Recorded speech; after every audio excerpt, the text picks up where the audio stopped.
change. And I stand on it.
Begins in 3, 2, 1.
Peace forever and always, and welcome to another edition of what we call the Reality's Temple on Earth, Internet Ministry. I am the gatekeeper or the host of this program, known here on social media. Wherever you may find me, I am known as the Mighty Angel Snub 7. I am your soul brother. Number 1. It's Saturday, and really, Saturday is our day. And I'm always so happy to coincide with Soul Train. That was something that many of us look forward to every Saturday. We couldn't wait to see who was the guest on Soul Train. And I hope that one day, whether I am here or not, I hope one day that this ministry, people will wake up all over this nation and around the earth, will look forward to that which spawned, or that which is a child of the Soul Train. That which is making this grand attempt to rebirth what we lost that was ours and came from our womb. If you want me to talk about ancient Egypt, this is not the place for you. If you want me to talk about outer space and aliens and Africa and other people and 5,000 years ago, this is not the place. So you can go ahead and no hard feelings. I'm only interested in the upliftment of the people that I'm born from, to make us realize that we are valuable with or without somebody. We have value if we believe in God. We have value if we don't believe in God. We have value whether or not we have some ancient glorious past, or we don't have some ancient glorious past. It makes no difference. We have value. We are here to bring value and to let the earth know that nobody on this planet is better, more valuable than us. And we have pride in ourselves. And I don't need to try to place myself with somebody else to give me value.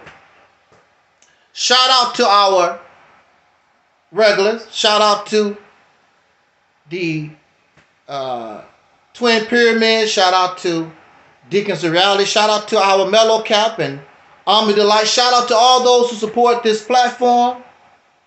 Shout out to all of you. Shout out to those who are in the clouds, those who are enemies, those who are friends.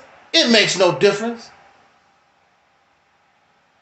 It is always an honor that you would give us a few moments of your time. Can I rant just a little taste? Because something, there's something that grinds my gears. We haven't had a good rant in a long time. There's something that grinds my gears. Why, pray tell, Brother, what is grinding your gears today, this afternoon?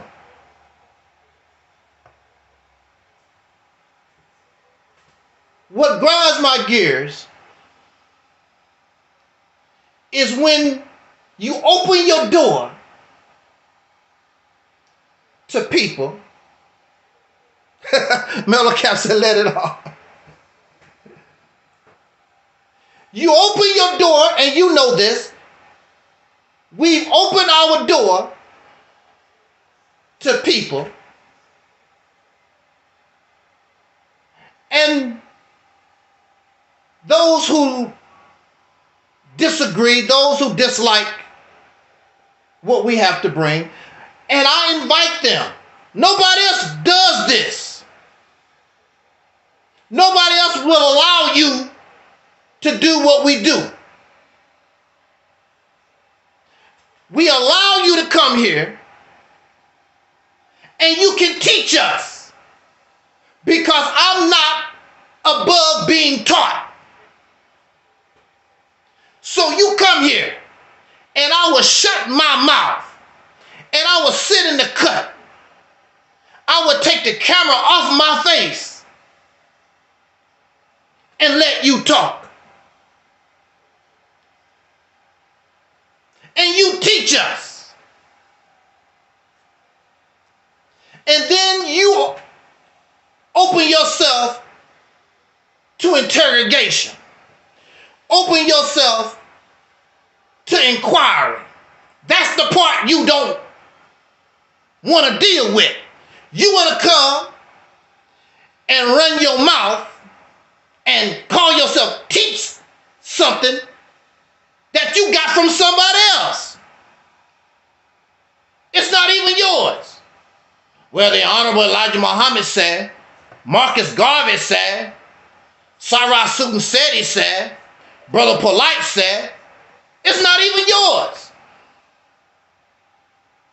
What's coming from this ministry and coming from me is coming from me. It's not coming from somebody else. I'm not trying to sell somebody else's product. You trying to sell somebody else's product that you really don't understand. But if you come here, you're going to fully understand. You're going to know what's happening. Your eyes will be awakened for real. You thought you was awoke. You're going to awaken, or you're going to go into a deeper sleep. And some people like to sleep. Some people love sleep. You like taking naps. You love sleep. But these are the same folks that would tell me I'm asleep. And you're not woke yourself. This is what I was taught as a Muslim under the teachings of the Honorable Elijah Muhammad as a fruit of Islam, or an FOI. I was taught to be fast moving, quick thinking, right down to the modern times. If you cannot do that, your best bet is to shut up. Leave the debate, leave the teachings alone. Allow people who's supposed to know, let them deal with that. So many people foolish on social media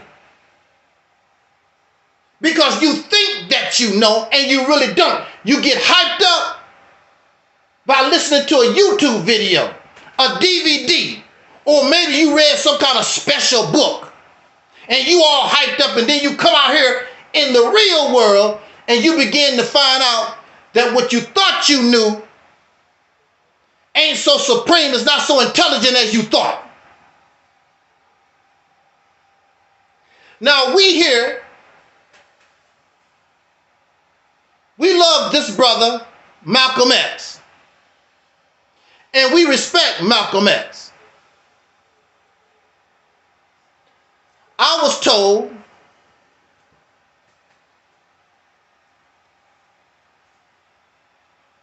that Malcolm X if he was here. Malcolm never lost a debate, which is true. But he would lose a debate in 2023. This is not 1963. It's a whole different ball game. Malcolm X and many people was not privileged to a lot of the information that we have today. Malcolm X and our ancestors didn't have the understanding that we have today. And what really must be understood, when you look at Dr. King, when you look at Malcolm X, Kwame Ture, even Marcus Garvey, when you look at all of our people, they were youngsters who have no idea that they were facing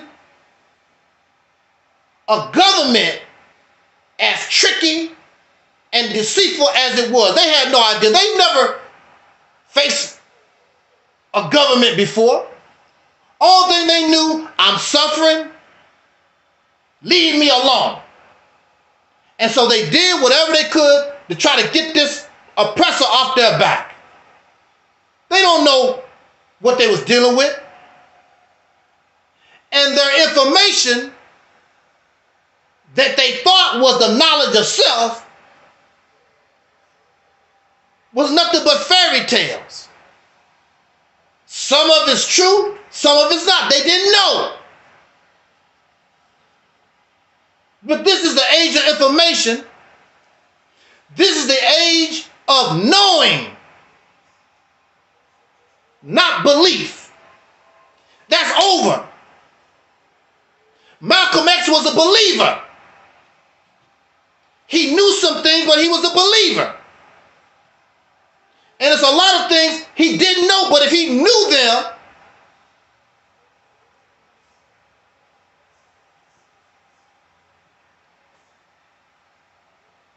it would have been different for him. He didn't know. He was stuck in Arab la-la land. He was loyal to fairy tales, mythology. It's amazing. I don't care how intelligent you are, but religion and spirituality got you believing in things that's just not realistic. So how intelligent are you really? You have a doctor's degree, you have a bachelor's degree, all these degrees, and you still believe virgins have babies. You believe a spaceship is going to come out the sky and save you. You're so intelligent. I want to rant because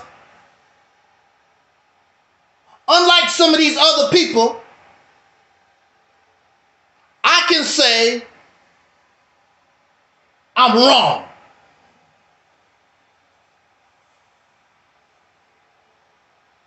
I made a mistake. I'm in error. I can say that. No problem. I'm not going to let you tell me just anything. I'm going to question it. But I can say I'm wrong. You never hear them say, I could be wrong. You always hear me tell you. In fact, today, I could be wrong. I could be in error. I want you to teach me. I want you to teach me because I don't want to be wrong. I want to be right. But I'm not going to let you tell me any cracker barrel crap. That's not going to happen.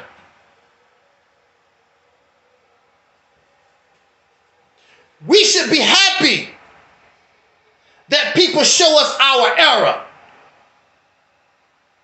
so that we don't make a mistake. Because sometimes making a mistake can get you killed. It can bring harm to you. There are people who were millionaires yesterday and now they broke because they made mistakes handling their money.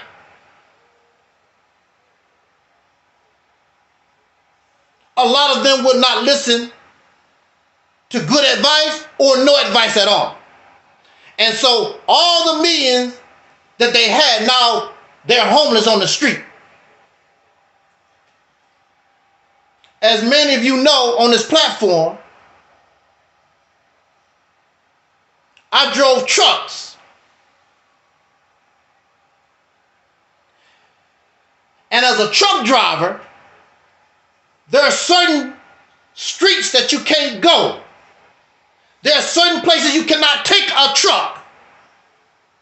You'll get in serious, serious trouble. You could even lose your life.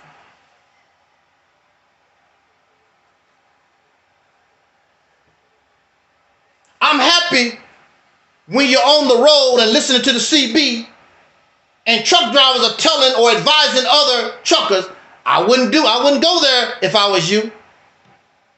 Then, of course, you're going to have some folks, I do that all the time. I know where I'm going. They can't tell me nothing. And so they end up in a ditch, in some kind of accident, or they could get a $1,000, $2,000 fine from the Department of Transportation because nobody can't tell me nothing. I'm a know-it-all. I'm smart. Well, if you got it like that, bring your happy ass, accept our invitation, come here and teach us. They're not going to do it. They're going to stay wherever they are and call people childish names.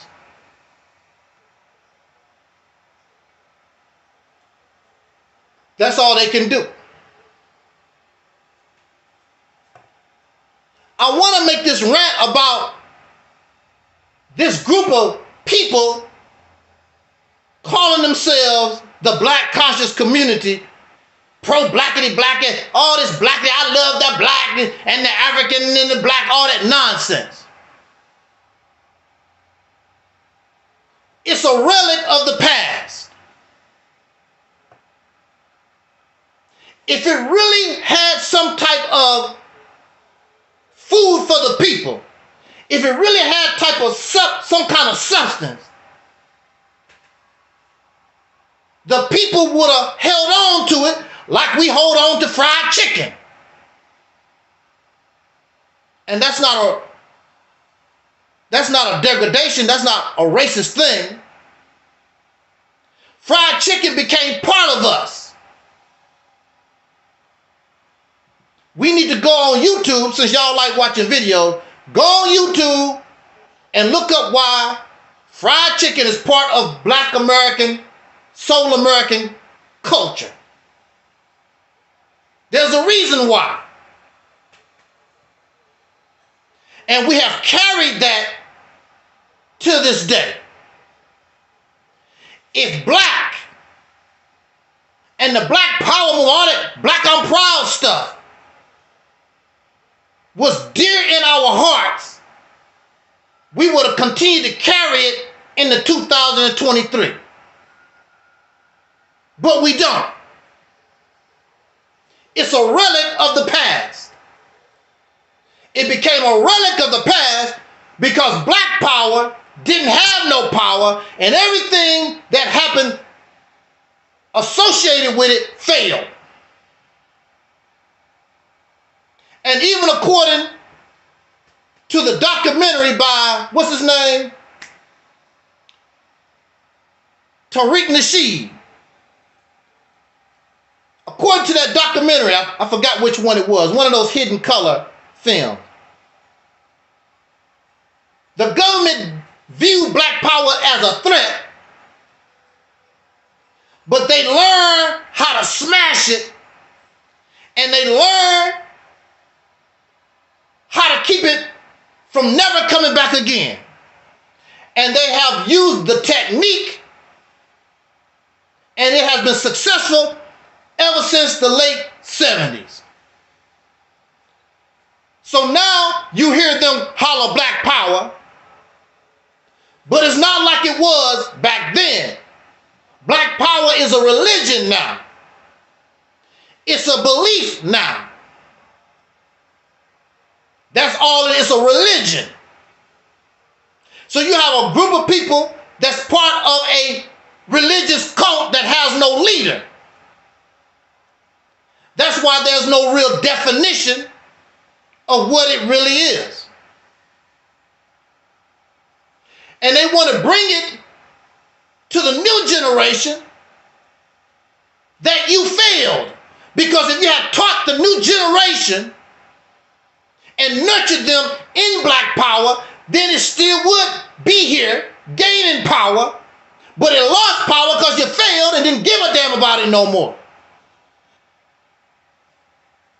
Including the children of those who promoted black power.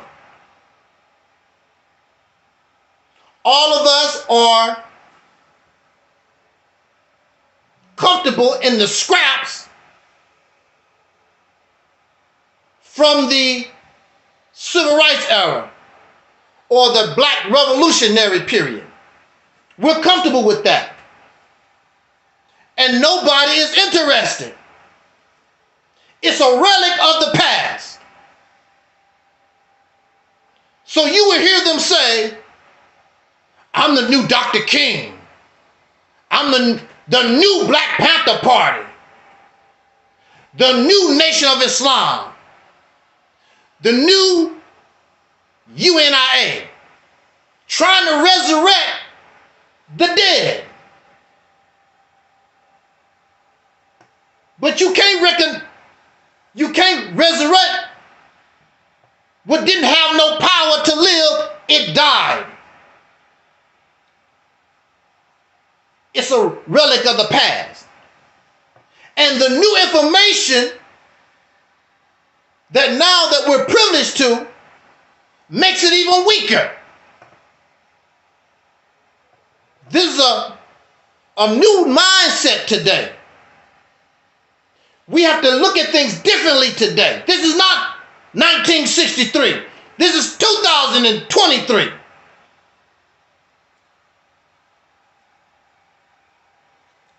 Why do you want to continue to follow somebody still stuck in 1963? I was born in 1963. I don't want to go back. So they get mad and angry at you because we reject black power, Pan-African consciousness, and African spirituality, all this stuff that they believe in. Because it's a religion. These children don't care nothing about that type of mindset. They don't care. That's not, I didn't do that. We as a people did it. We didn't teach our children.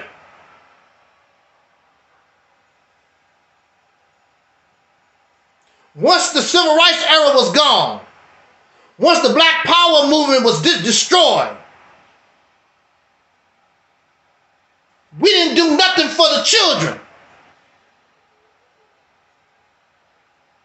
And we still don't teach them nothing.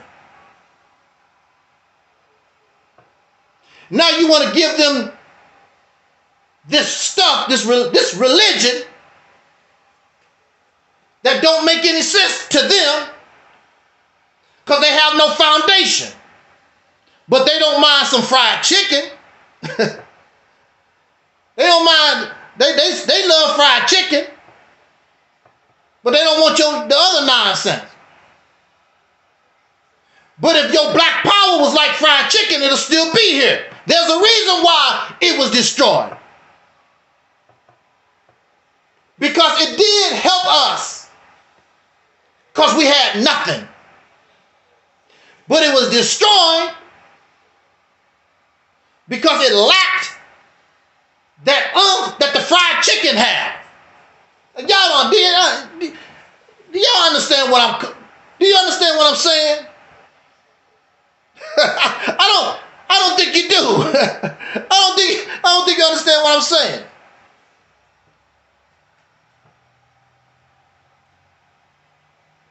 So here we are. They want us to be African, and they talking all this blackity black stuff. Then they get angry at you.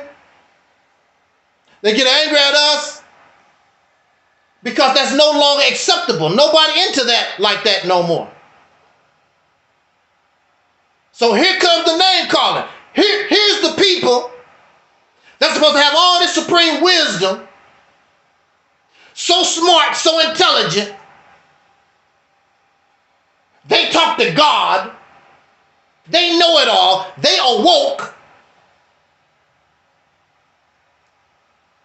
But when they get angry, they call you a coon and a Sambo and a mammy.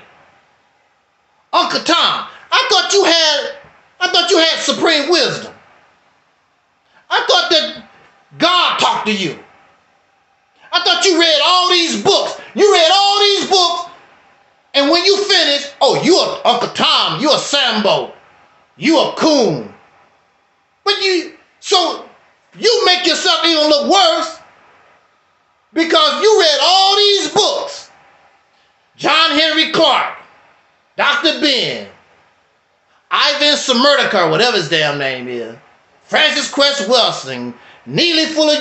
You got all these damn books, but when it's all said and done, you a coon, you a Sambo, you a mammy, you Uncle Tom. That's the best you can do? And they do it because I was told they do it because they love me. They call you a racist name they did not even create on their own. They got these names from the slave master and their children. They want to tell you, or they call you a dark European, a Negropean. That's one of their words they like to use. A Negro, they want to call you a Negropean. Then they turn around and use the words from them. Because Coon, Uncle Tom, Sambo, all that stuff came from the slave master and his children, this racist nation.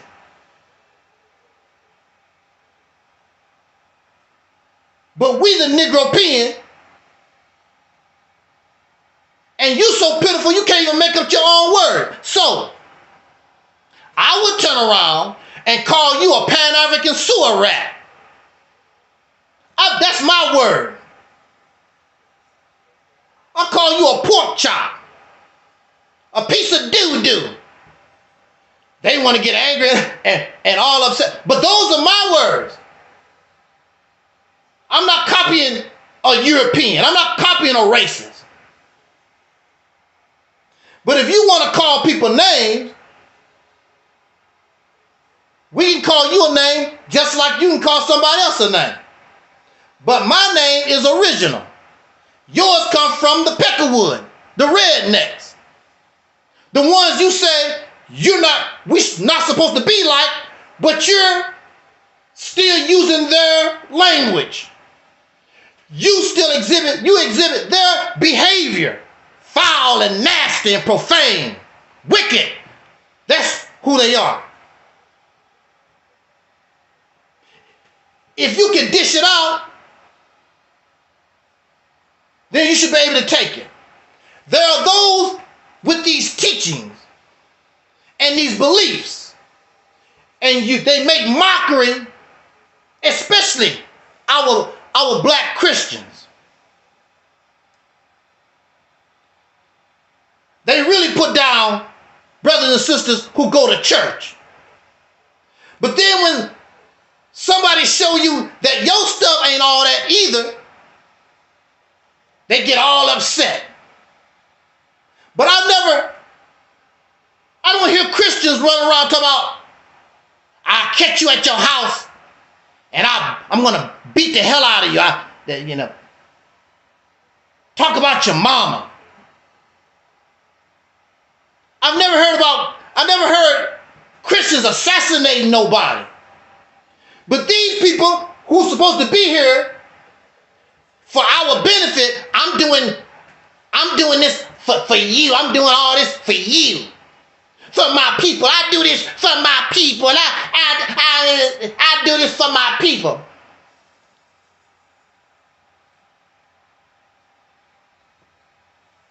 This is how they treat you.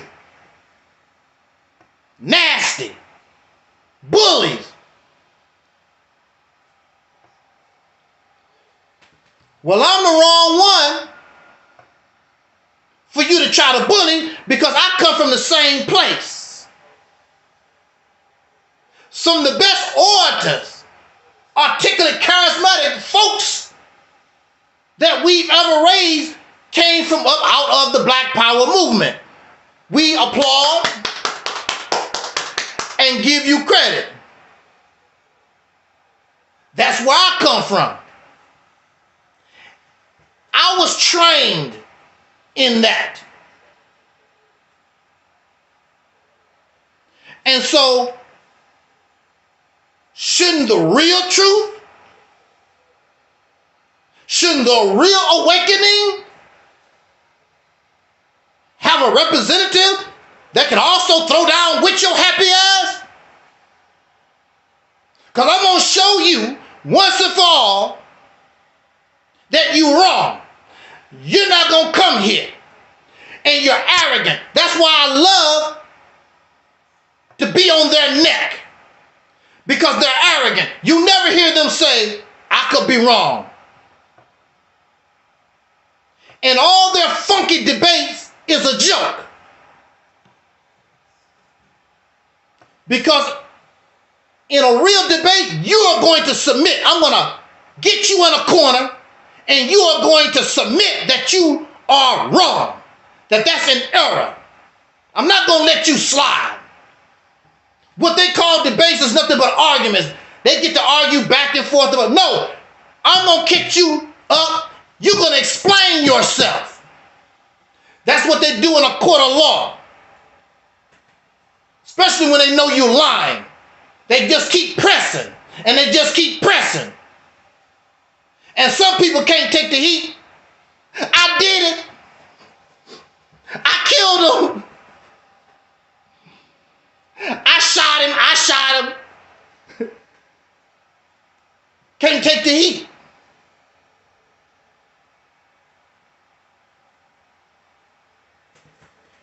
You will always be on the defensive. You will never be on the offensive coming here. You're going to have to explain some stuff that you can't explain. You know you're going to make yourself look like a fool. Apparently there's some folks that don't mind looking foolish because they come here and can't explain nothing. Just hyped up over these DVDs and people clapping and whatever. I saw a lecture by Minister Farrakhan, and he was talking, people clapping. We love to clap. We love to clap. And so Farrakhan, he just stopped what he was talking about. And he asked the audience, what did I just say?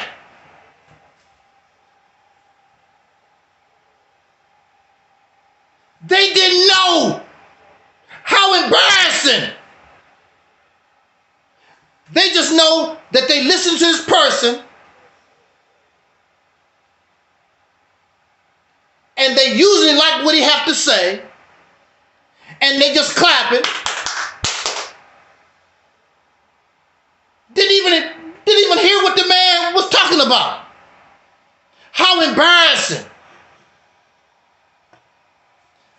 how we are personality worshipers. We treat this black power thing the same way we would at an EnVogue concert. The same way. It's just entertainment. Never gonna get it, never gonna get it, never gonna get it, never get it. It's just entertainment. I just like to hear Farrakhan preach. What is he preaching about? I don't know. I like to hear him preach. And they will do that tomorrow, Sunday, if not today. But we know thousands and thousands of churches and mosques across this country will listen to their preacher, will listen to their pastor, their imams, their rabbis, and they just...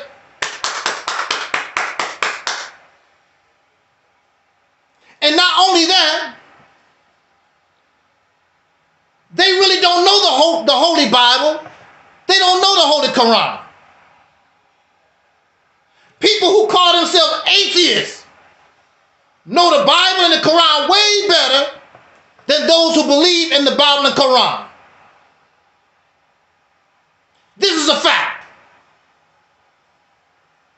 I see the contradictions on Facebook that they post all the time. Why don't the Christians, why don't the Muslims see these things in their book? Because they just been brainwashed. Feel good rhetoric, it makes them feel good. And I say this, and I talk about my mother all the time when it comes to this. We fall in love with the lie. The lie makes us feel good.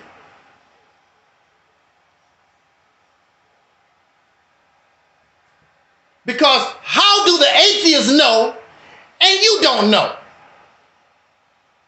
Some of these people never really read or have never really read the Bible. And then there are those who are deceivers because they know, but they're going to teach it a certain way. But it's there, you can't ignore it. Then you get angry when somebody show you what's there. You got to believe it because it's there. I didn't put it in there. I didn't write that. It's always been there. They want to sell these narratives, but the books themselves are against your teaching.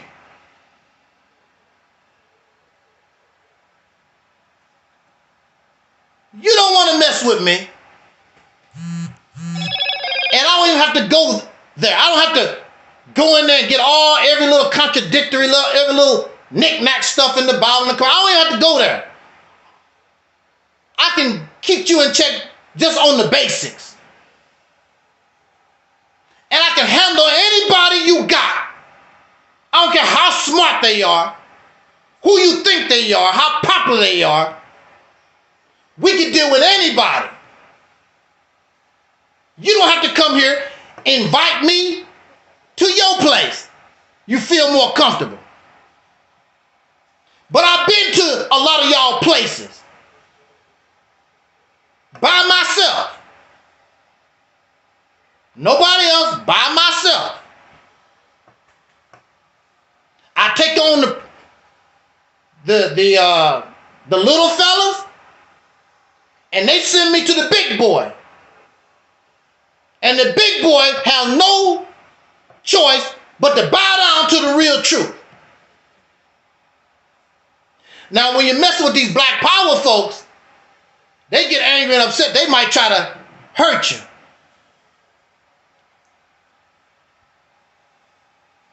I've never had a problem like that in the church. They might not like what you say, but they don't get all wacky like these black power folks do. Because these black power folks really think they are better. They think they smarter. You got a problem dealing with me because the Nation of Islam was my training ground. But they did not train me.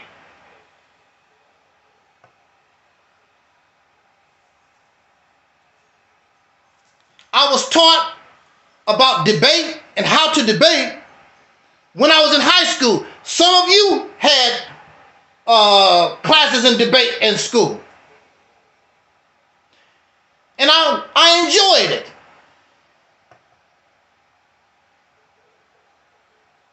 I enjoyed the debate. And of course, the crux of your debate is to find the error, find the weak spot in your opponent's argument. I'm trying to get the video when I was 16 or 17 years old. My class, we had this contest. It was some type of competition we was part of. And my debate class, we participated. It's difficult. I'm having a difficult time trying to find that. I would like to see that myself. When we participated in this debate thing.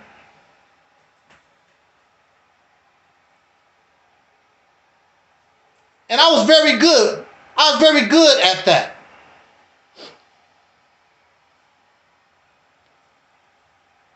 But my real training in dealing with arguments, and I talked about this before, was arguing with my sisters when we was children. And I did not want to hurt my sisters. I had to learn how to verbally deal with them. And a lot of women, you think faster than men do. And you got that tongue and you a lot of men can't handle it. A lot of men are just slow in the mind. They can't handle that barrage. They call it nagging. And it's even worse if it's the truth. And I learned with my sisters not only to find the weakness in their arguments, but there's an advantage to me if what I'm saying is the truth. That's the hurtful thing. That's why they have a problem with us. If we was just outright telling lies, or if we was just outright making an error, that wouldn't be a problem because they could easily show the lie, they could show the error. Their anger comes from us telling the truth. So when you combine somebody with the skills that I have gotten throughout the years, and I've done this for years, and let me put the frosting on the cake.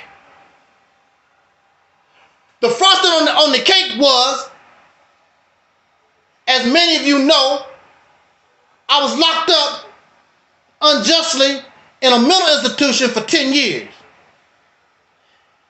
And I was introduced to the law.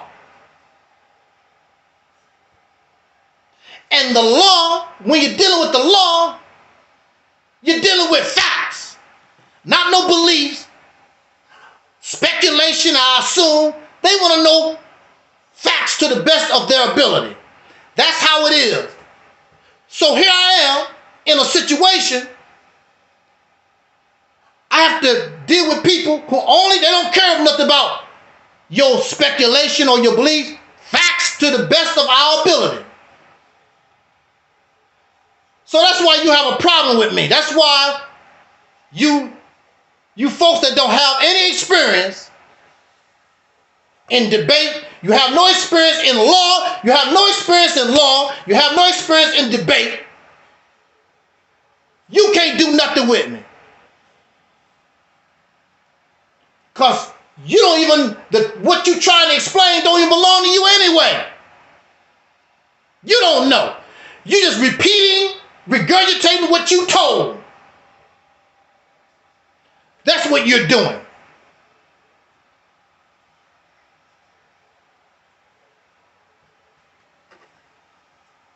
So I've been doing this thing for years.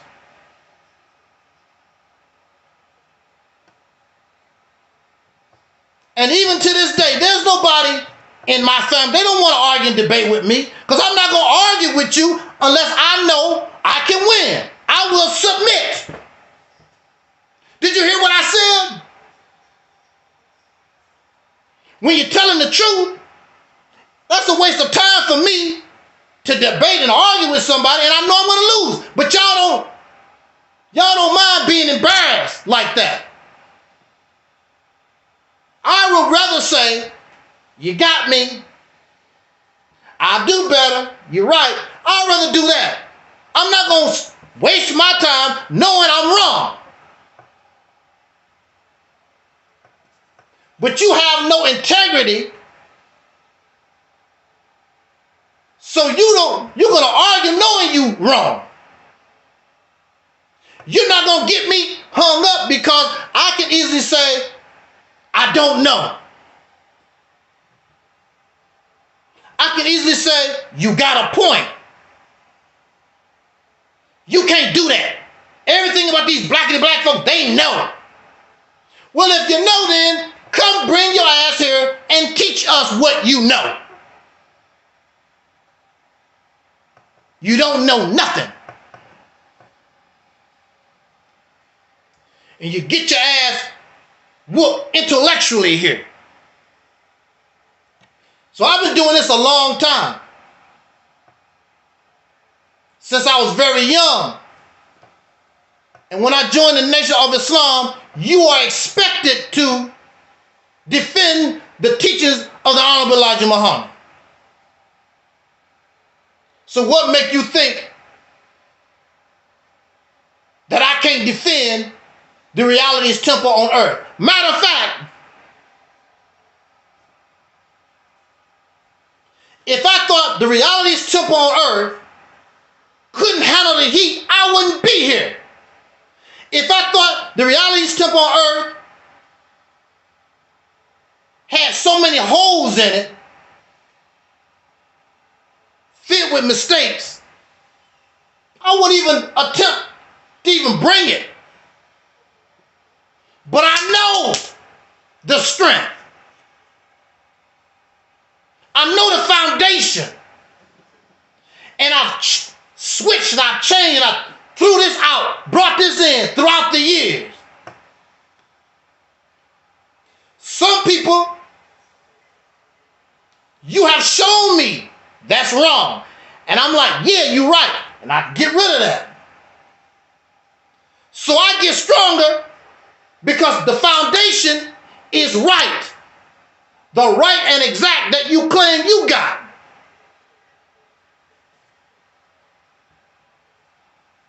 How you don't talk all this blackity black stuff and everything you got, your sources come from foreigners? What's black about that? All respect to Marcus Mosiah Garvey, but he was a foreigner. What do he know about living in the United States, being the descendant of a slave? He don't know. And he using the same descriptions, black, African, that's European classification.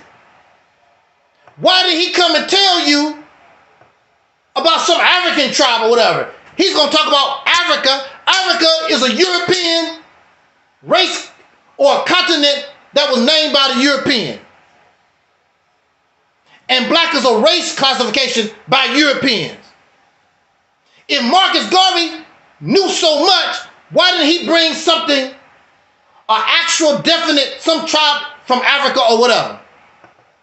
He didn't.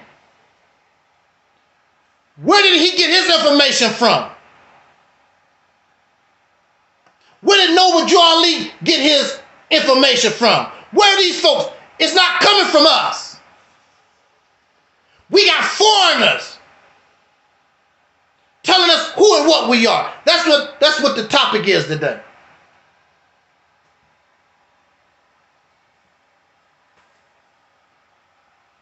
We got foreigners telling us who and what we are. Because they know that they know our origins. And so they know that there's a void missing. And they know we la-di-da. And we embrace all these things because we need something to make us feel good. They hold on to the Bible because it makes them feel good. They would tell you, oh Jesus, they don't go to church to feel bad. They go to church to feel good. You go to the liquor store to feel good. You don't go to the liquor store to feel bad. You go to the crack man, to the prostitution house. You're looking for something to feel. These teachings make us feel good because we just came off the slave plantation. The black man is God. Here you are a slave, and here comes somebody telling you, you know, 5,000 years, you know a few hundred years ago you wasn't because you was on a slave plantation. But they're going to tell you, you know the black man is God. We gods.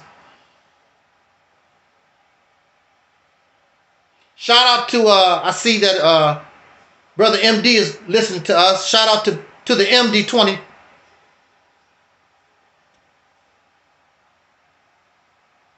I saw some of that video too, MD. The brothers, the debate about reparations. I saw some of that.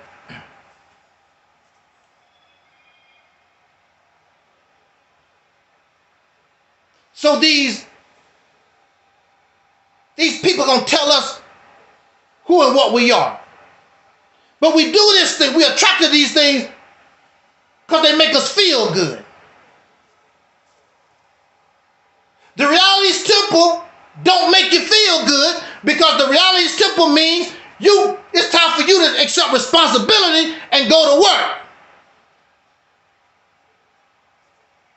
Accept yourself. And you don't view yourself as nothing. You want to be called God, and you was a slave on a plantation. The black man is God, and these people took over the whole continent of Africa. Explain that to me. We the original people, and we so great. We so smart, and we so intelligent. And some people out of a cave took over your whole continent. Explain that to me. We gonna rise again. When the black man wake up, we gonna take our rightful place. You was awoke. Then here come these lies. God put us to sleep. No, you got your ass whooped. God didn't put you no sleep. Those people came in with their guns and whatever weapons they had and kicked your ass. And you sold each other out. You helped them kick your ass. That's what happened. It had nothing to do with no damn God. You was a damn fool. Like you still are. You still carry the same behavior till this day. Nothing has changed. You're not going to rise.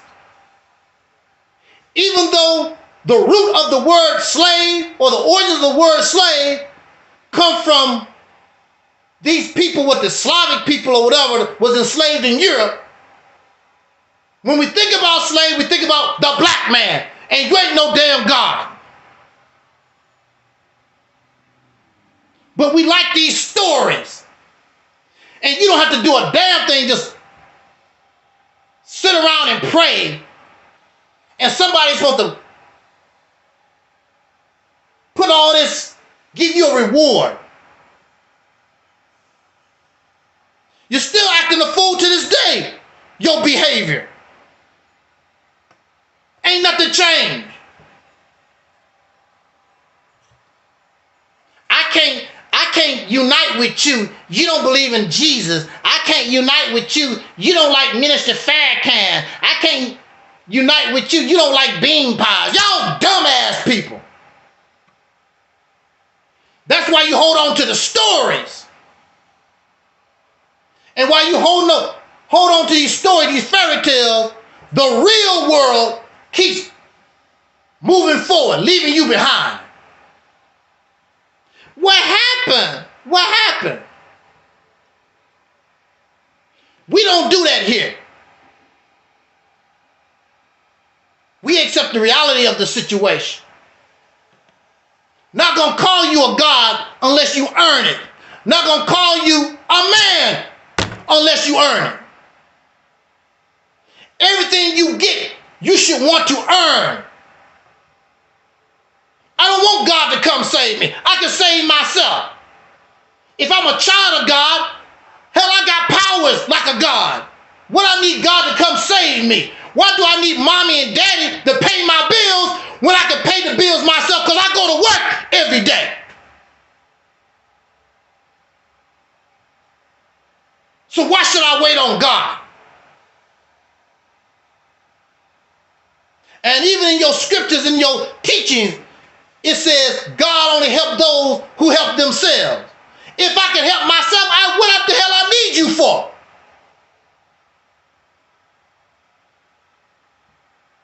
So they got this black power, blackity black mindset. Keeps you living in a past that you never lived.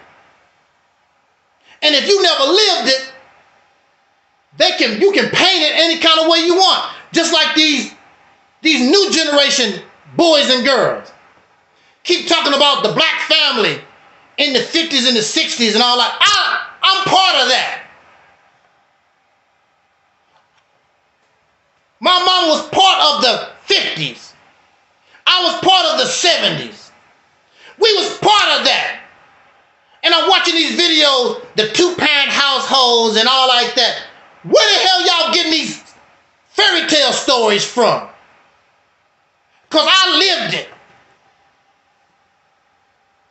I seen it in real time.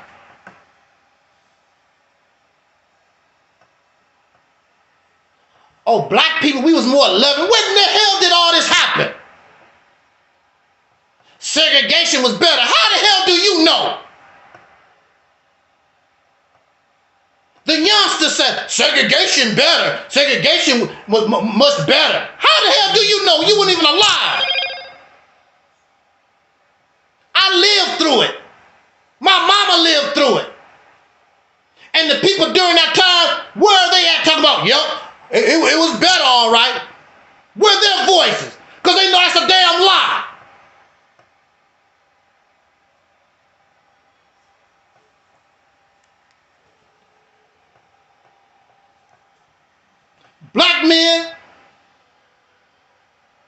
Black men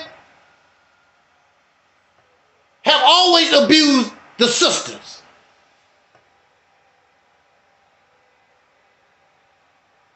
We have always done dirt. We ain't never been no righteous ass people. In some communities, things was a little better. That's why the South has a reputation of being more friendly in some places in the South. But we're not no righteous people. I don't know where we getting this fairy tale, living in this fairy tale land for. But that's what we want. We We don't want to live in reality. Some of you get shocked when you finally learn that some of your family members practice incest.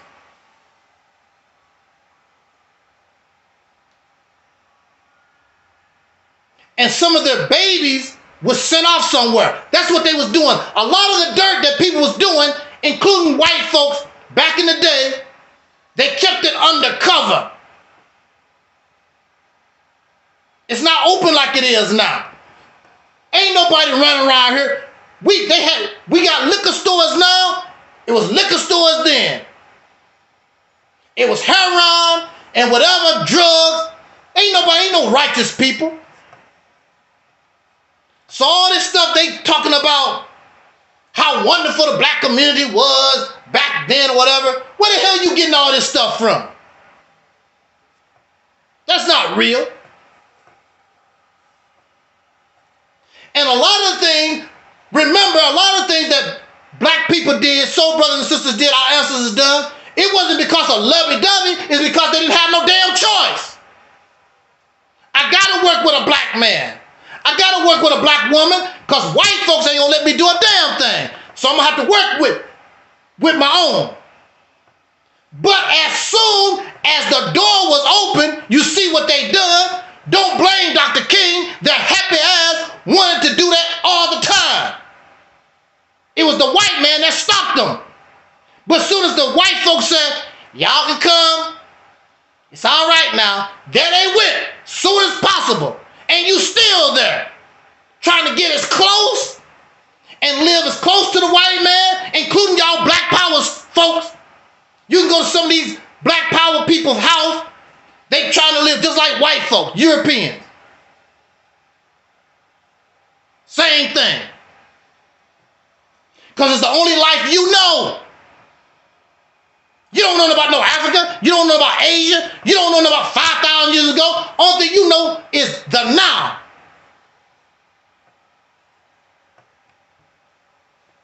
When I was a little boy, we didn't have electricity.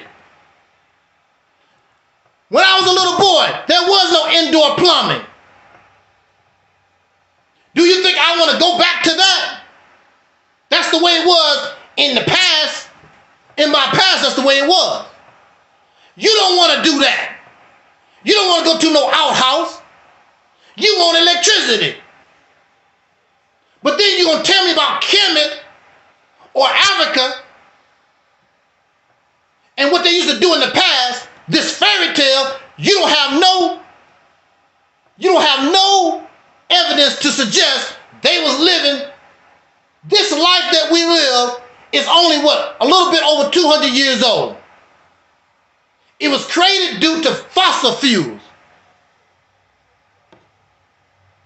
All human beings lived in mud huts. We slept on the ground. We slept in trees. Lived in caves. All human beings, original human beings, that's how we live. Log cabin. Now you think that you got it going on. But if you cut your gas off, your electricity, look how pitiful you are. But those in the past didn't have to worry about electric bill and gas bill, water bill, Bill and Sally, Sally and Toad, and John and Susan. That's why a lot of people homeless, because they can't pay those type of the bills for what is supposed to be natural to us. And when you listen to these blackity black folks, that's the same lifestyle. You still gonna be paying your damn bills. Electric bill, gas bill, internet bill, baby bill, whatever bill. And somebody controlling the land.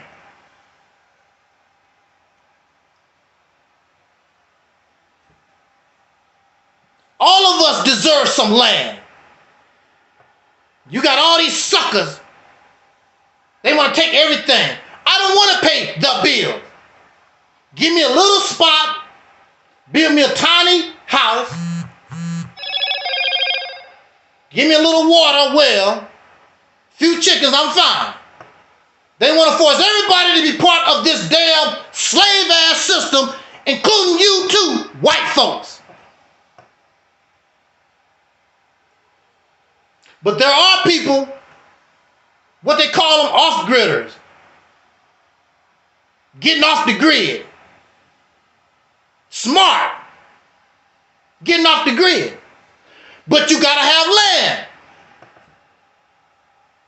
And most of us can't afford no land. We can't get nothing like that. So we are at the mercy of these people that control everything. And the black folks, their idea of life is the same. That's why they need the resources. That's why they need the resources of Africa. That's why they need the resources of Africa. So they can keep living like Europeans. So you can keep playing on your Facebook and your computers and make all this damn electronic trash. Cell phones, computers, and all this other stuff.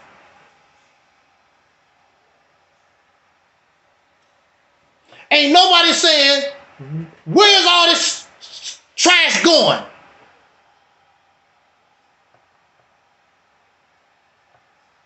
Where are all these cars and computers and printers and televisions and security cameras? All this stuff when it turns into junk, where's all of it going? Where's your own doo-doo going? We got 8 billion people on this planet. You gotta take a dump. You gotta take a whiz. Where's all this, our filth is going? You don't care, they don't talk about those things. It's all about the resources of Africa.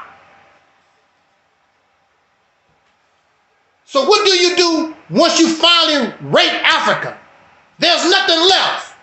Then what do you do? These are non-renewable resources. Once you dig them out the ground, once you begin to use them, that's it. We can't drink salt water while you're trying to get the resources of Africa, and they don't talk about water. They don't talk about water. But while you're trying to get those things, while you're trying to get the diamonds and the platinum and the uranium, all these resources of Africa, trying to get those things, poison the water that the Africans need to drink. What the hell do I look like with a gold watch and can't drink? The next time you see me, I'll be a dried up corpse wearing a damn gold watch, because you can't drink a damn watch. You can't eat a watch. You can't breathe a watch. They got y'all crazy, bat hell crazy.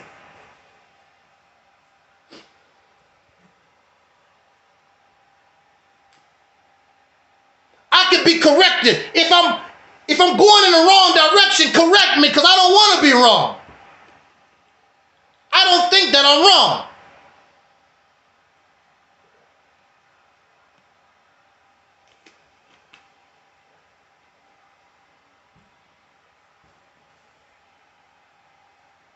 You black power, but you still have unnatural thinking.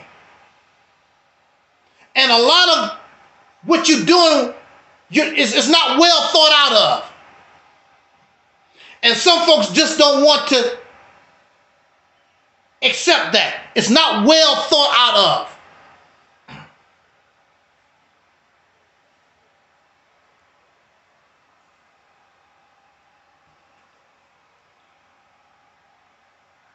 I want my culture. What is wrong? I don't want black power. Black power is a relic of the past. It served its purpose, and it's time to move on to better things. But black power want us shamed of who we are as soul brothers and sisters in this nation, as freemen in this nation, as foundational black Americans in this nation. They want us to be part of a foreigners. I don't want to be that. You shouldn't want to be that. The Nation of Islam saying Islam is your culture. Islam is not culture. Islam is a religion. Religion is not culture. Religion is part of culture. So when you go to so many of these places, people live a certain way, but there's many kinds of religion.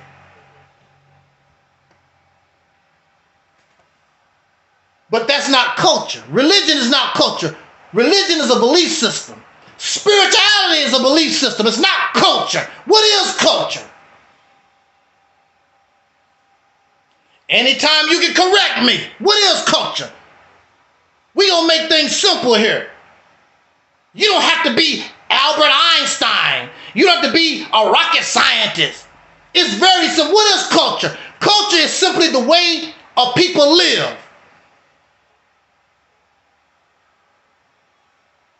If you live on an island, chances are you're going to make things from coconuts. You're going to live off whatever the sea can give you.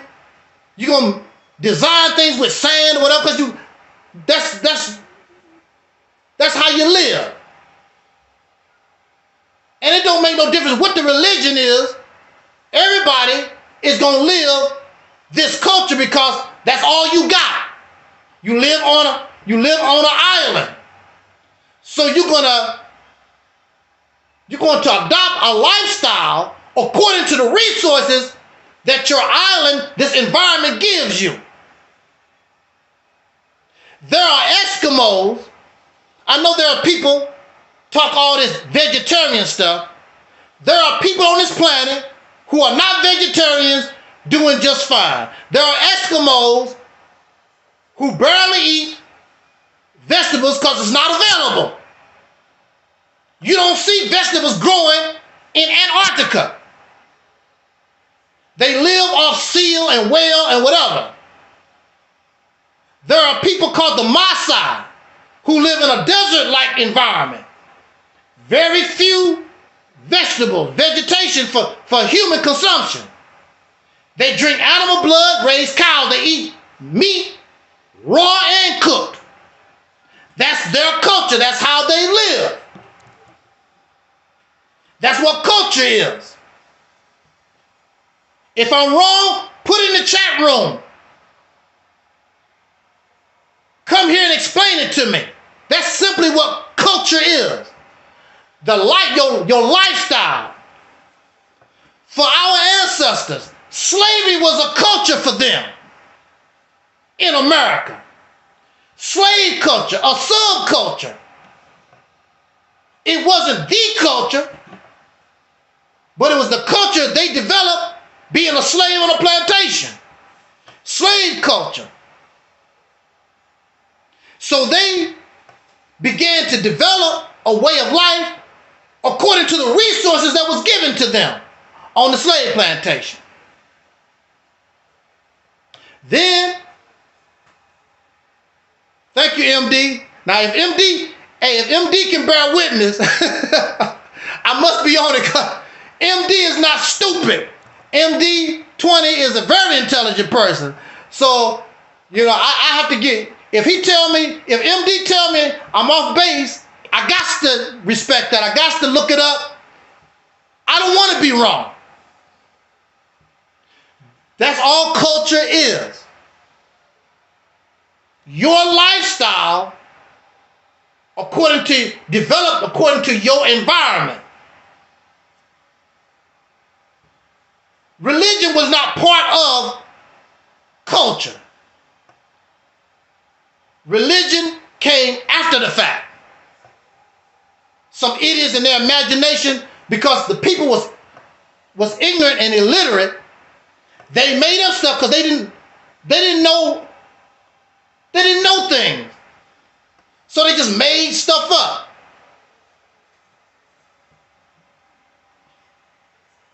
There might be some truth behind it, but they were just making stuff up. And we don't know how to discern from the truth from fantasy and fiction.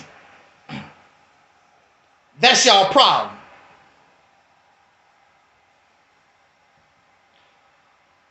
But that's all culture is.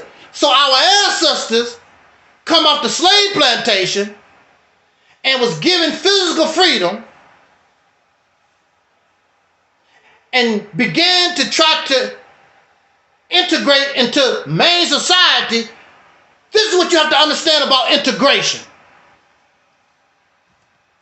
There's no such thing as segregation.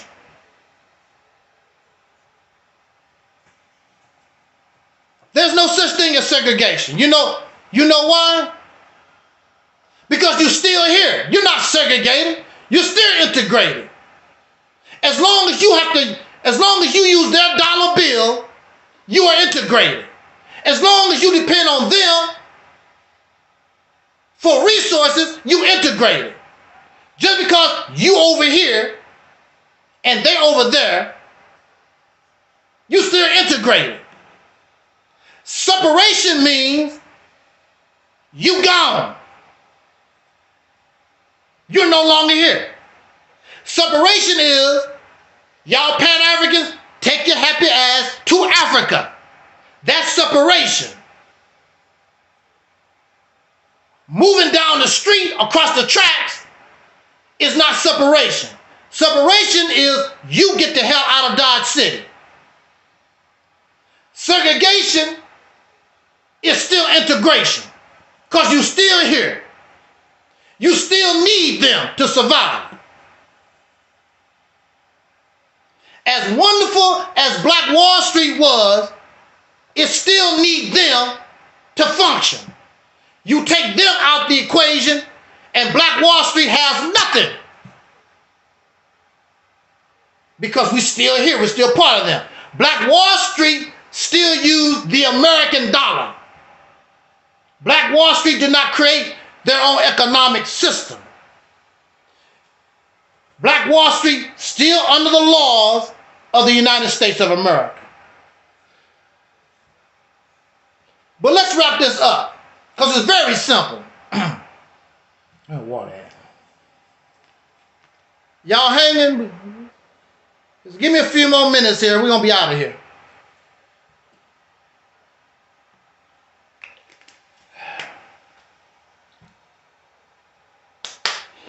All right. So our ancestors began to merge into the main society. As Tariq Nasheed would say, merge into the dominant society. But even prior to that, they took their lifestyle, a lot of their culture, from the slave plantation. They took that with them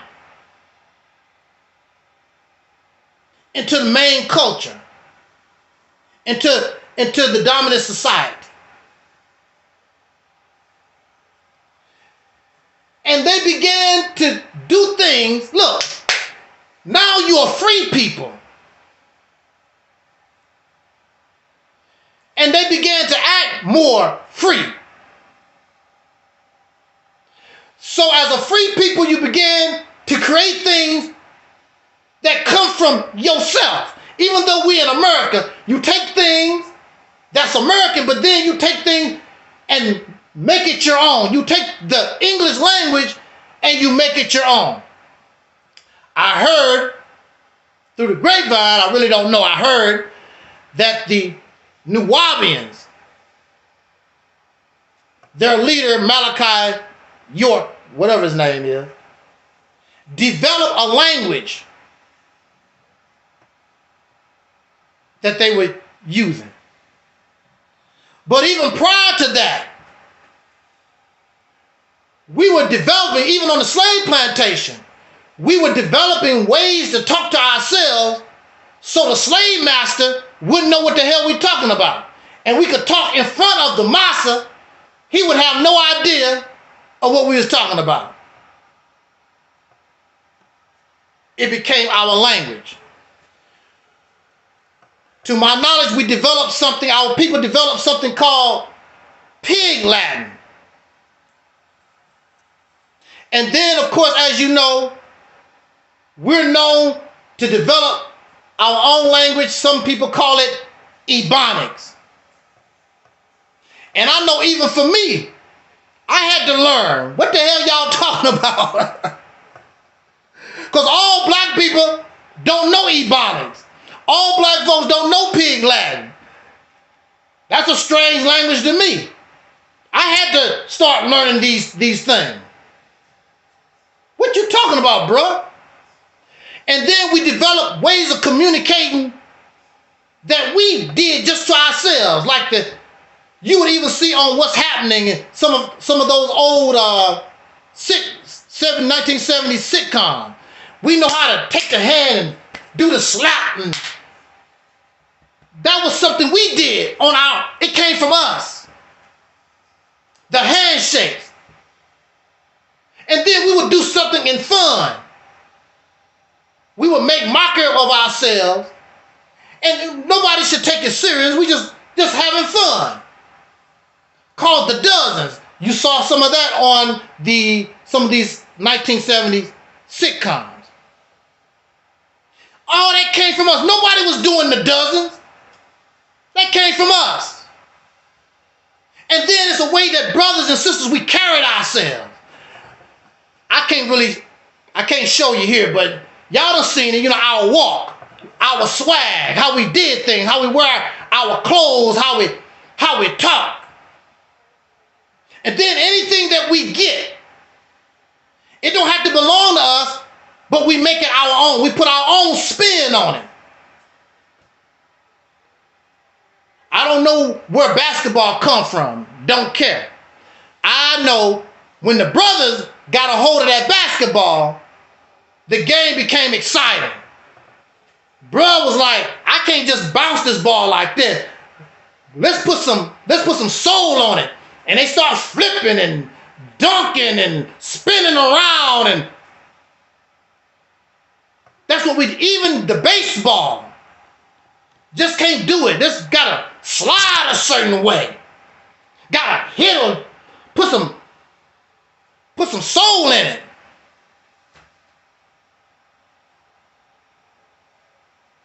That's us. And all that was a part of something that we call soul. I don't know where soul come from. And it probably do have religious or spiritual origins. But that's not what the soul culture became. So soul is more than just music. It's more than just food. It's our culture. It's our development as free people once we come out into the society. So soul is the subculture of American culture, but once we become separated, not segregated, once we become separated, then it becomes our culture. It has nothing to do with religion, because a lot of us, no matter where you go with us, we gonna love our fried chicken, we gonna love Soul Train, we gonna still love all those things that our parents used to do back, because that's part of us. We still gonna dance down the Soul Train line. That's part of our culture.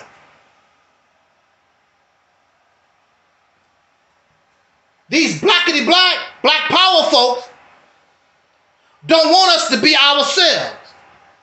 And they want to give credit to foreigners that don't have nothing to do with our culture. Have nothing to do with it.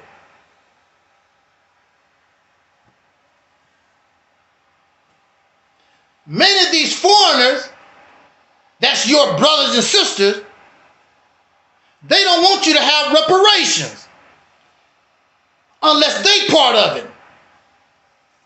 Because they're not your brother, they're not your sister as you think they are. And they're jealous. Go to your oppressor and ask for reparation. Everybody want to get on our back.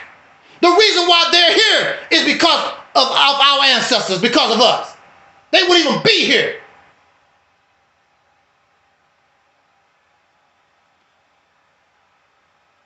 Anything we get, they want part of it.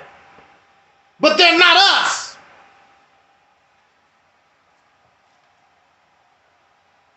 Where was they when our ancestors was on the slave plantation? Where were they when our people was marching and getting bit by dogs, sprayed with fire hoses, our children getting taken to jail? Where was they? I'm black too, I'm black. Give all the black people reparation. But since they're not part of it, I think everybody should just live a life on their bootstraps.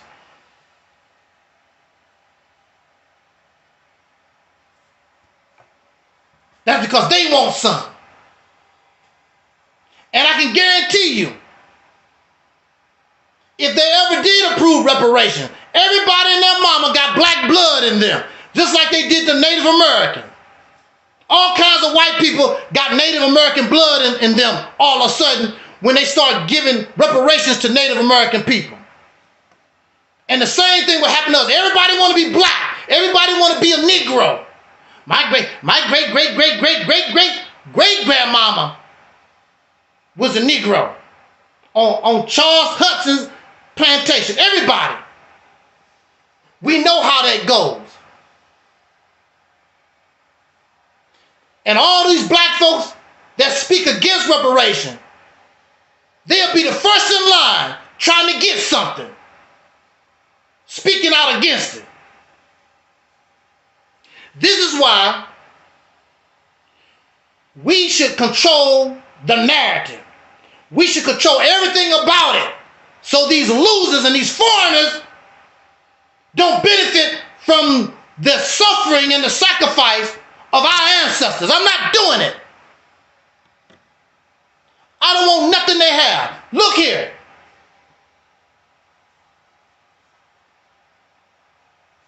It don't make no difference if we are some kind of an African. It don't make any difference. I'll give you an example to say why. The comedian Richard Pryor, may he rest in peace. I love some Richard Pryor. Richard Pryor said when he first started in comedy that one of his influences was Bill Cosby. And when he first started doing comedy, he was trying to copy Bill Cosby. But after a while, it started messing with his, as they would say in religion, it would start messing with his spirit.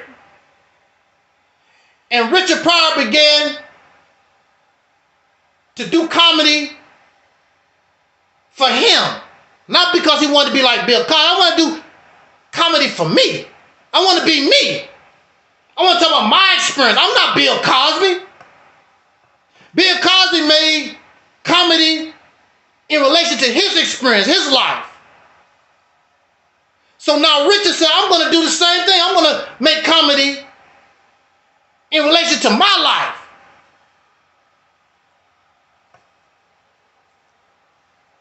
It's not fair to our ancestors that we forget them. It's not fair to ourselves that we forget the genius, the intelligent, wonderful people who we are, that we demonstrated to be.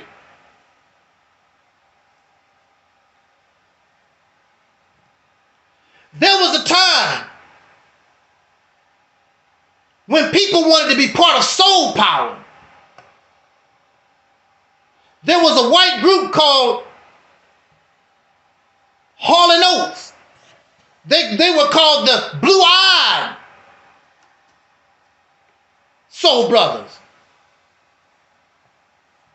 You had white women like Madonna and Tina Marie. They want to be black. They want to have soul. And now y'all turning and twisting things, trying to be people who really want to try to be like you. Those Africans and everybody, these other folks, they ain't trying to be like you are. But you sold your soul to the devil. Not no fantasy devil. I'm just saying you just sold yourself out. There's no real devil. I don't think so.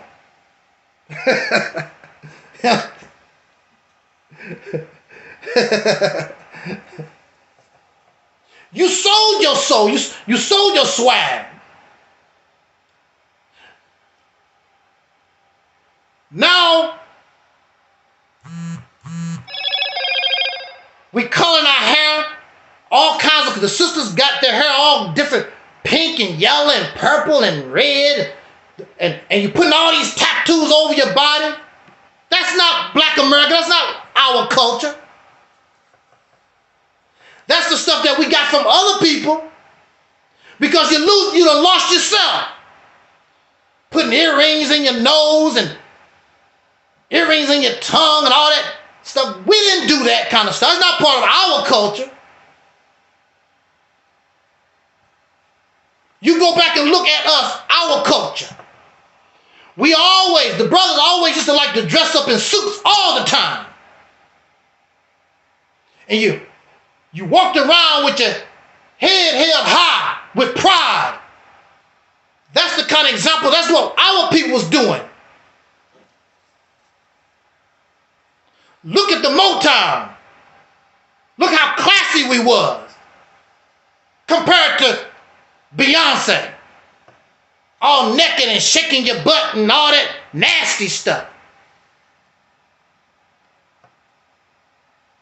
Our people, we was classy. We went into all showing your assy.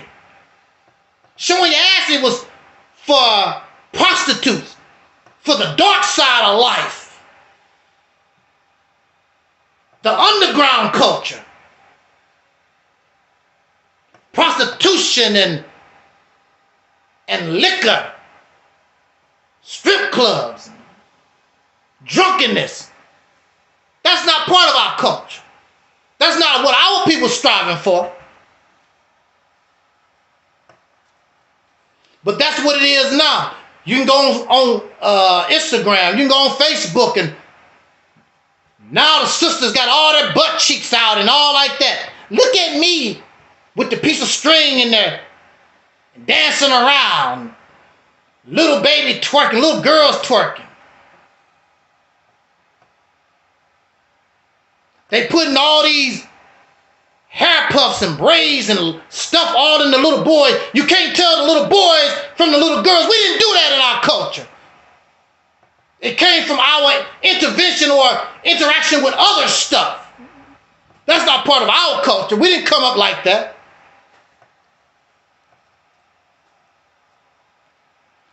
Now we all confused. We're anything. We're the anything people. Anything goes people. So I'm glad that you don't gravitate towards soul power, because that's not what soul power is. The anything people. Anything goes. And you don't know where the hell you're going. Confused.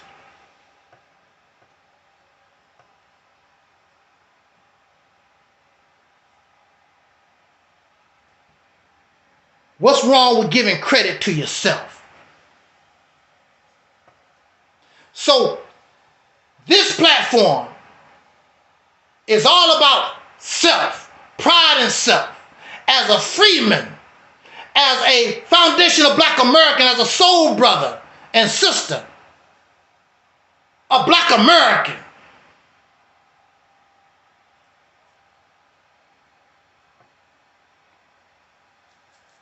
I want my own.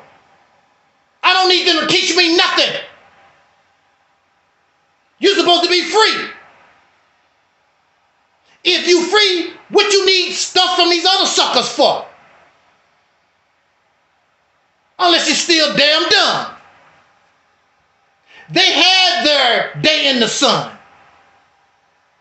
This is your day. I don't want nothing from them.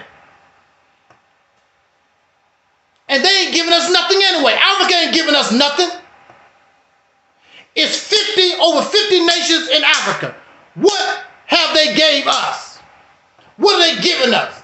What do they promise to give us? They ain't giving us nothing. Why in the hell should I hoop and holler about some Africa? They ain't doing a damn thing for us.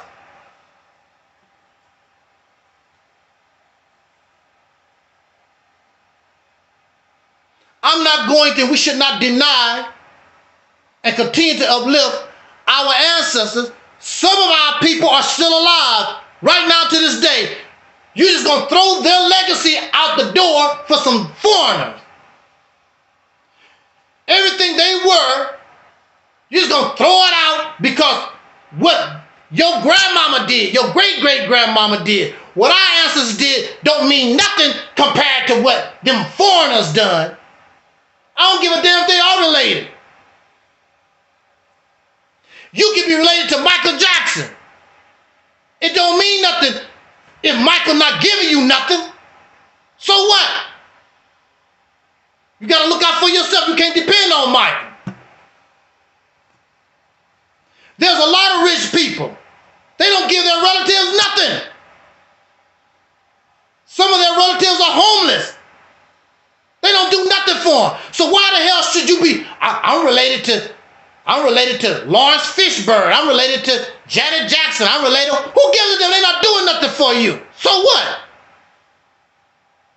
You need to look out for yourself. I don't need you to give me nothing. We've been doing just fine without all that. So why all of a sudden you need that now? How is embracing that going to make us better? And the only thing these people do is beg us. They ain't never done nothing for us. We've always done things to help them. We have starving children here. Talk about sending money for the starving Africans. What about our starving children? Hell, I was one of them. I was one of the starving children. Y'all ain't give me a damn dime, but you're going to send money to some African foreigner people ain't gave you nothing since. What was that? I'm going to get out of here. The USA for Africa? That was 1985 or something like that, whatever. And we fed folks sending money to feed the African people, whatever. Mind you, they still starving. Like, damn. They still starving. They still messed up.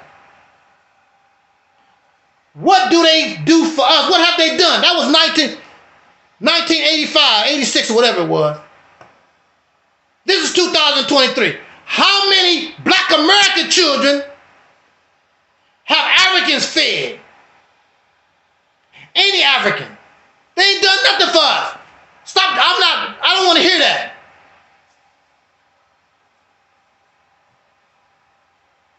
Because we related. Because we come from Africa. So what?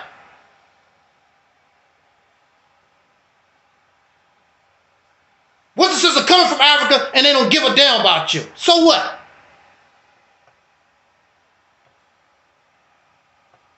I'm gonna build on my own. Soul power is bringing back our culture, loving ourselves, looking out for ourselves to the best of our ability. The Mississippi campaign is about creating a safe haven sanctuary, a motherland for us, because we have no motherland. So since we don't have a motherland, we have to create our own to take care of our own. And if you don't understand that, you got a rude awakening coming to you.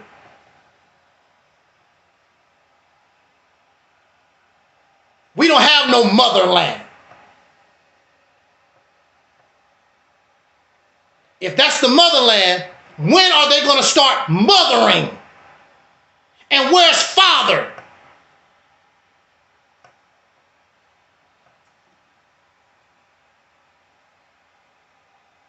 I don't want to be them. Be yourself. When you yourself, nobody can tell you who and what you should be. But when you're a Muslim, when you're a Hebrew, when you're a Moor, when you're all these other things that you're trying to be in, some kind of African, somebody can dictate to you what you're doing right, what you're doing wrong, because they control it. You can't tell me what soul power is, because we drive this car. Nobody can tell me nothing. But you can be told that you're a fake Hebrew, you're a fake Muslim, you're a fake Moor, you're a fake African, because they control that.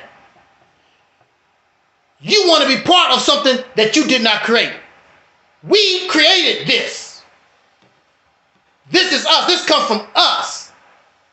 So if they wanted to become part of us, we tell them, this is what you can and cannot do if you want to be part of us. Because this is us. We run this. How you going to get angry at somebody you trying to be them? And since it's them, they know a fake them when they see it.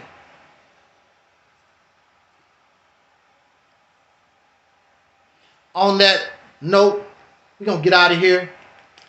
Appreciate it. I just wanted to rant a little bit.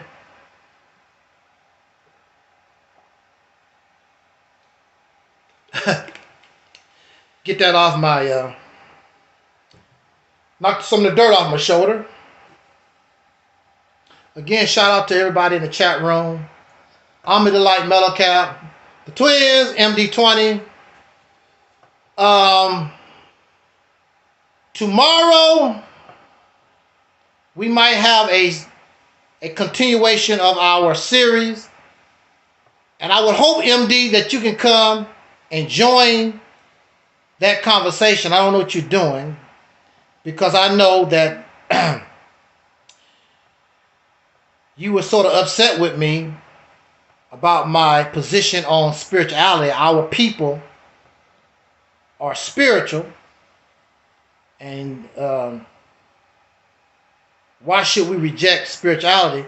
So we would like for you to come, because I've invited many people in the Black conscious community, religious community, spiritual community, whatever. I've been trying to invite folks to come and give their side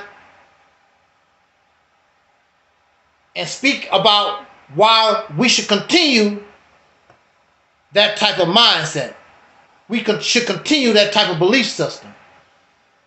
Nobody has shown up. But we want to continue our series probably tomorrow at 8 p.m. Central Time. I'm not going to guarantee it, but it looks like we're going to do it. 8 p.m. tomorrow. We want to continue our series about questioning religion, black scholarship, and spirituality. Should we continue those behaviors, that mindset? I say no. I say we need to let all that go. It's not necessary no more. Do you know what really makes you feel good? Is when you can create something with your hands, use your brain, and create something, and then you can sit back in the cut.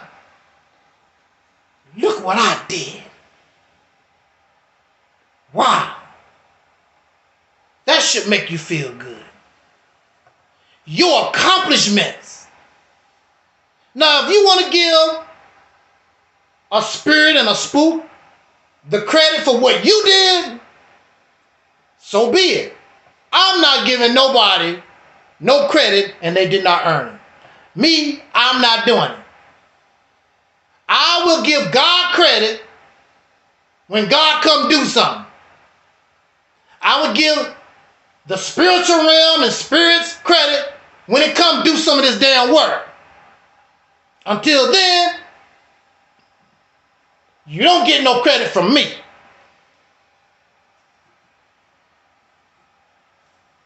I get all the credit.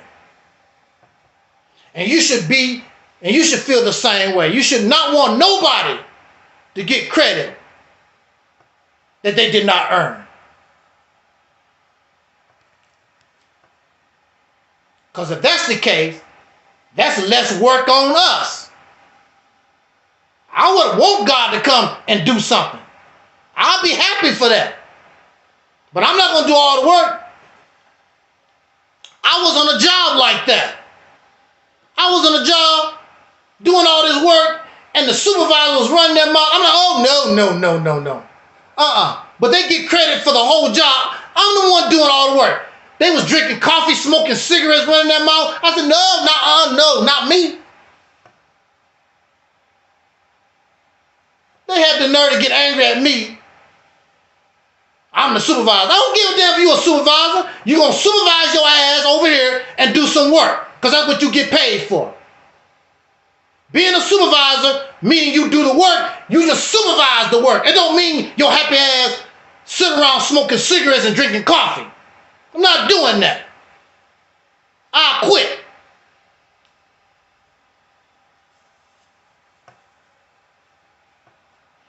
But y'all don't mind that. Y'all let these folks, you want to give credit to God and spirits and demons and spooks and they don't do no kind of work. You give them credit. I'm not giving nobody no credit for nothing.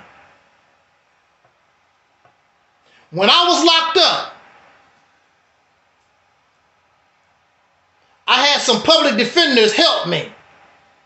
I was the one that did the work to get me out of that place. I did it. They would tell you. I'm the one that wrote up the document. When I went to court, the other lawyers thought I was the lawyer instead of the defendant or whatever you want to call it. I get the credit. I did the work. And whatever you do, you should be happy to take the credit for what you do. Stop giving credit to other folks. And then there are people that help you. And you know you didn't do it by yourself. Give people their credit. Your wife and your children, whoever helped you to accomplish something. When you know you didn't do it by yourself. There's nothing wrong with that. There's nothing wrong with giving people their just due. With that said, again, shout out to our chat room, Deacons of Reality. I'm in the Light Mellow Cap. Shout out to MD in the other chat room. Those who are in the clouds, those who will be listening to this broadcast at a later time, I much appreciate it. And if you have not watched our Soul Liberation Day video, please share. Watch our video, Soul Liberation Day 2024. Free your mind, inspired by these ladies, EnVogue. Free your mind, and the rest will follow. And the rest will follow. I thank you so much. Hopefully we'll see each other maybe tomorrow, 8 p.m. Same bat time, same bat channel. I'm Angel Snup 7. And as our brother Dr. Nelis used to always say, as important, I wish us love, peace, and soul. And we are 45,000.